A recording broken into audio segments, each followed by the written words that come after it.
السلام علیکم ورحمۃ اللہ وبرکاتہ۔ الحمد للہ رب العالمین والعاقبۃ للمتقین والصلاة والسلام علی سید المرسلین، اما بعد فاعوذ باللہ من الشیطان الرجیم، بسم اللہ الرحمن الرحیم۔ ولا تقولوا لمن يقتل في سبيل الله اموات بل احیاء ولكن لا تشعرون۔ صدق اللہ مولانا العظیم وصدق رسولہ النبی الامین المتین المبین الکریم۔ ان اللہ وملائکتہ یصلون علی النبی یا ایہا الذین آمنوا صلوا علیہ وسلموا تسلیما۔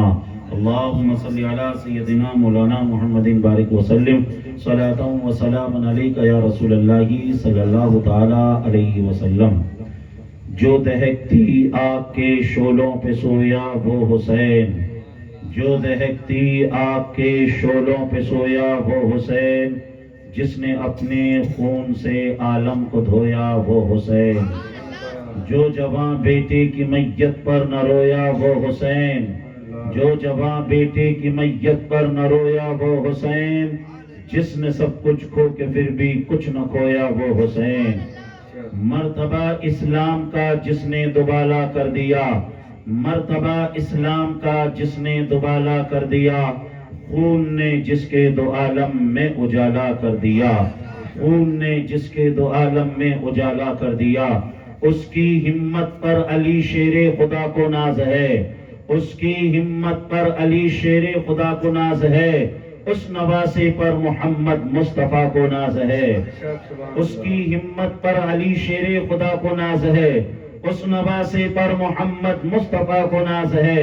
ارے سجدے تو سب نے کیے، اس کا نیا انداز ہے، سجدے تو سب نے کیے، اس کا نیا انداز ہے۔ اس نے وہ سجدہ کیا جس پہ خدا کو ناز ہے، اس نے وہ سجدہ کیا جس پہ خدا کو ناز ہے۔ دشت کربلا کو عرش کا زینہ بنا دیا، دشت کربلا کو عرش کا زینہ بنا دیا، جنگل کو مصطفیٰ کا مدینہ بنا دیا، جنگل کو مصطفیٰ کا مدینہ بنا دیا، ہر ذرہ نجف کو نگینہ بنا دیا، ہر ذرہ نجف کو نگینہ بنا دیا۔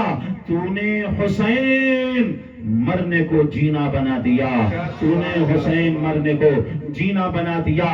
اور قتل حسین اصل میں مرگ یزید ہیں، قتل حسین اصل میں مرگ یزید ہیں، قتل حسین اصل میں مرگ یزید ہیں۔